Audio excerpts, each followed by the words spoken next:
वैसे कहने को तो नस्ट यूनिवर्सिटी पाकिस्तान की नंबर 1 रैंक यूनिवर्सिटी है, मगर यहाँ पे कुछ शख्सियात हैं जिनने ना सिर्फ इस यूनिवर्सिटी का नाम बदनाम किया, बल्कि ये इनने गवर्नमेंट ऑफ पाकिस्तान को लाखों हज़ारों डॉलर भी इनने वापस पे करने हैं। और ये जो शख्सियात हैं ये आती हैं डिफ़ॉल्टर्स की लिस्ट में। तो बेसिकली ये वो लोग हैं जिन लोगों को इस यूनिवर्सिटी जो नस्ट यूनिवर्सिटी है इनने और गवर्नमेंट ऑफ पाकिस्तान ने भेजा था स्कॉलरशिप्स के ऊपर, और उनने को जो है पीएचडी या कोई और जो है डिग्री या कोर्स के लिए भेजा था, और उनसे कहा गया था कि आपने जो है वापस आना है और यूनिवर्सिटी को सर्व करना है। मगर ये जो शख्सियात हैं ये फिर भाग गई और इनने जो है ये यूनिवर्सिटी के पैसे भी देने हैं और इनके ऊपर बाकी जितने भी फ़ाइन वगैरह लगेंगे वो यहाँ पे मेंशन है। तो ये जो डिफ़ॉल्टर की ऑफिशियल लिस्ट है ये नस्ट यूनिवर्सिटी की वेबसाइट के ऊपर मेंशन है, और इनमें जो है आज हम देखेंगे कुछ इंडिविजुअल को देखेंगे और हम देखेंगे इनके ऊपर यूनिवर्सिटी ने क्या क्या इल्ज़ाम लगाया हुआ है। तो यहाँ पे हम पहले जो है डिफ़ॉल्टर को ओपन कर लेते हैं, और नंबर 1 के ऊपर हमारी ये जो दिख रही हैं डिफ़ॉल्टर मिस जवेरिया इम्तियाज़। और अगर आप यहाँ पे नीचे मूव करें तो ये इनकी फ़ोटो इनने लगाई हुई है। तो यहाँ पे लिखा हुआ है जी, miss Javeria Imtiaz proceeded abroad to Delft university of technology Netherland for under PM gold medal programme during 2015। She has signed a bond to serve NUST for 5 years after completion of her PhD, but she did not join NUST to fulfill her bond obligation. Till date, the scholar has neither joined back NUST nor refunded the amount as per bond obligation, which make her defaulter of NUST and government of Pakistan. तो इसके against कुछ information है वो हम देख लेते हैं। यहाँ पे जो है इनका यूनिवर्सिटी ने इस CNIC भी मेंशन किया हुआ है।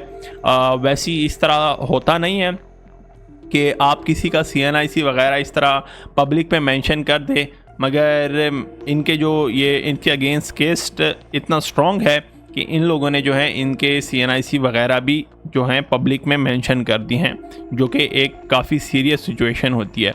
उसके बाद इनके फादर का नेम है, उनका CNIC यहाँ पे मेंशन है, और उनके बाद जो यहाँ पे लीगल एक्शन है। After completion of PhD degree she did not join the NUST, और यहाँ पे इन डेफिनेटली यूनिवर्सिटी और गवर्नमेंट ऑफ पाकिस्तान के $58,000 जो हैं यहाँ पे इनके ऊपर खर्च हुए हैं, और $78,000 जो हैं और 78,000 रुपीज़ भी खर्च हुए हैं। मेरे ख्याल से ये टिकट के पैसे होंगे, ये भी इनने मेंशन किए हैं।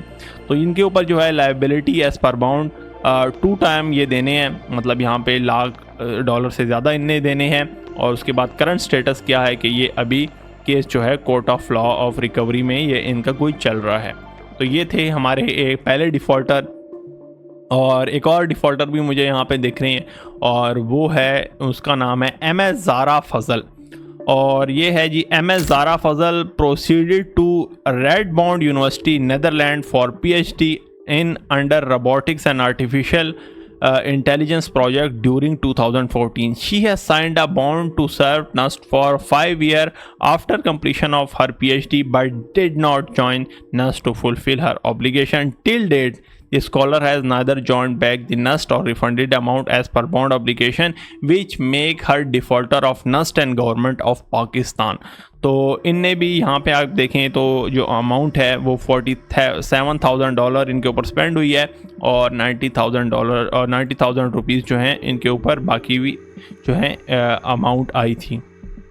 और यहाँ पे जो है ये भी इनका जो केस है वो भी कोर्ट में है, और इनने भी जो है 2x अमाउंट देनी है प्लस डैमेजेस भी देनी है। तो अगर हम यहाँ पे लिस्ट में थोड़ा नीचे मूव करें तो यहाँ पे एक और डिफ़ॉल्टर हैं, इनको भी हम ओपन कर लेते हैं, और इनका नाम है जी मिस्टर फजली अजीम। और आप इनकी जो पिक्चर हैं वो ये देख सकते हैं, और ये सारी चीज़ें जो हैं ये नस्ट की ऑफिशियल वेबसाइट के ऊपर मेंशन है। तो यहाँ पे इनके बारे में जो है यूनिवर्सिटी ने लिखा हुआ है कि mister Fazli Azim was awarded scholarship during September 2014 at University of Malaysia under NUST faculty program for PhD in accounting and finance. As per bond obligation, he was required to serve NUST for 5 years. Mr. Fazli Azim joined NUST, but he is absent without leave since 26 June 2023. Till date, the scholar has neither joined back NUST or refunded the amount spent on him, which make him defaulter of government of Pakistan. तो इनके ऊपर जो है $74,000 से ज़्यादा इसके खर्च हुए हैं और इनने भी जो है 2x अमाउंट करनी है और इनके अगेंस्ट जो केस है वो अब इनिशिएट हो चुका है।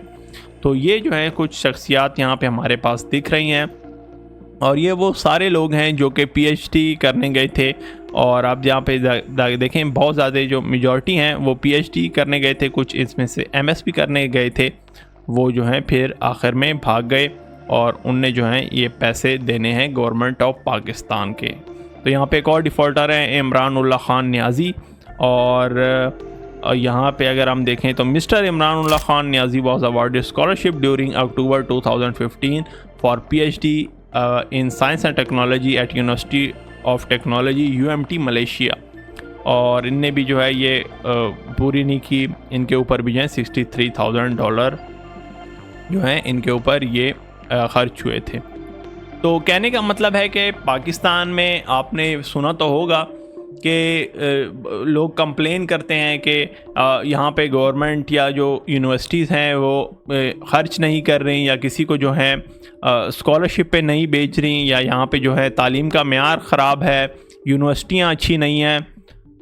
तो भाई आजकल अगर स्कॉलरशिप कम है तो वो इन लोगों की वजह से कम है, क्योंकि गवर्नमेंट तो स्कॉलरशिप पे लोगों को भेजती है और उनसे कहती है कि आप वापस भी आएँ और यहाँ पे कुछ काम वगैरह करें, मगर ऐसे जो लोग होते हैं फिर ये पीएचडी करने चले जाते हैं, एमएस करने चले जाते हैं हुकूमत के जो हैं स्कॉलरशिप्स वगैरह के ऊपर और फिर वो वापस नहीं आते। और इससे प्रॉब्लम क्या होती है, क्योंकि जो न्यू स्टूडेंट्स हैं और उनमें से काफ़ी अच्छे भी स्टूडेंट होंगे जो कि लीगली इस तरह जाना चाहते हैं और वापस भी आएंगे और काम करेंगे, मगर वो फिर उनको लिए भी चांस ऐसे जो लोग हैं वो ख़राब कर देते हैं। तो ये जितने भी लोग हैं इनको जो है पहले तो अपनी यूनिवर्सिटी से माफ़ी मांगनी चाहिए और दूसरी जो है गवर्नमेंट से भी माफ़ी मांगनी चाहिए कि जिनने इनके ऊपर इतना ज़्यादा पैसे खर्च किए और इनको जो है स्कॉलरशिप के ऊपर भेजा और ये फिर जो है वापस नहीं आए। तो ये जो है लिस्ट है, इस लिस्ट को मैं आपके साथ शेयर भी कर दूंगा, आप इनके लिस्ट को पढ़ सकते हैं, इनकी डिटेल देख सकते हैं, इसके बारे में क्या कहते हैं, इन लोगों के बारे में क्या कहते हैं और क्या आपके आप जिस यूनिवर्सिटी में पढ़ते हैं वहाँ पे भी ऐसे डिफ़ॉल्टर हैं कि नहीं और क्या आपके ये एरिया में भी ये चीज़ें कॉमन हैं कि नहीं। तो चले मिलते हैं आपसे, मिलते हैं नेक्स्ट वीडियो में और मज़ीद इस तरह की वीडियो देखने के लिए इस चैनल के साथ जुड़े रहिए।